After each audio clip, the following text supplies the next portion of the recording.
Je reviens maintenant à ce stade du journal aux préparatifs de la fête nationale dans presque tous les villages, vendredi surtout, et dans quelques-uns samedi soir, on va tirer des feux d'artifice. C'est le moment de l'année le plus chaud pour tous les professionnels de la pyrotechnie. Les amateurs vont s'y mettre aussi pour tirer leurs feux. C'est le dossier du journal dans le Loiret avec Patrick Ninine et Jean-Louis Alferon. Par centaines, des gerbes de feu illuminent la nuit estivale. Une débauche de son et de lumière, digne des plus beaux spectacles. Le feu d'artifice du 14 juillet est un événement particulièrement attendu du public. Chacun peut préparer à sa façon l'événement. Depuis une semaine, ce magasin de vente de pétards et fusées ne désemplit pas.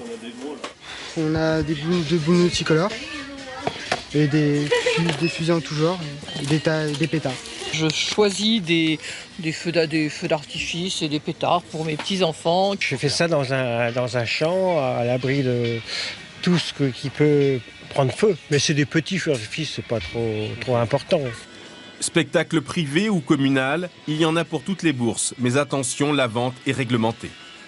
Là, on va arriver sur un rayon avec des feux automatiques d'une durée de 2 minutes à 5 minutes. C'est en vente seulement pour le public majeur.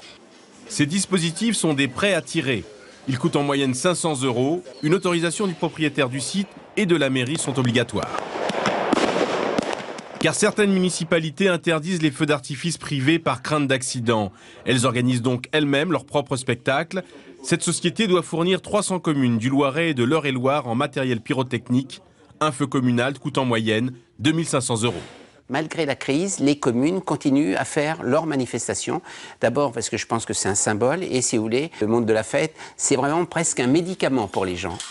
Ces feux sont confiés à des artificiers professionnels. Dans ce bâtiment ultra protégé, 1 tonne de matière explosive. L'artificier de la commune de Beaulieu-sur-Loire est venu confirmer une commande de 37 kg de poudre pour ce 14 juillet.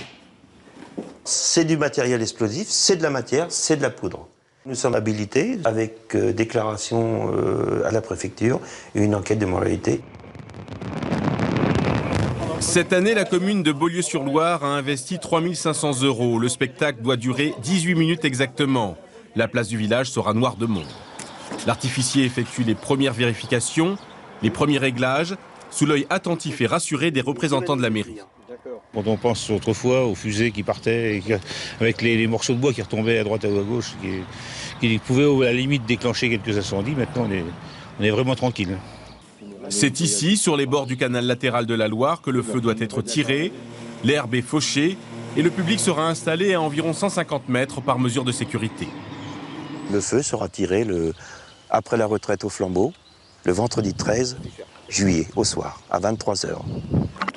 Pour nous, en avant-première, Jean-Louis nous propose une démonstration à La Motte-Beuvron, à quelques kilomètres de là. Un aperçu du spectacle magique qui attend le public en ce jour de fête.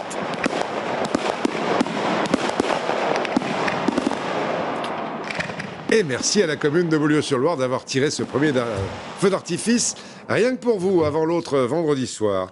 Autre image de saison, elle nous vient du nord de l'Espagne avec les célèbres lâchers de taureaux des fêtes de la Saint-Firmin à Pampelune. Encore 5 blessés ce matin, tous espagnols, entre 19 et 47 ans. Ce sont les fêtes taurines les plus célèbres d'Espagne jusqu'au 14 juillet. Samedi déjà, il y avait eu 6 blessés.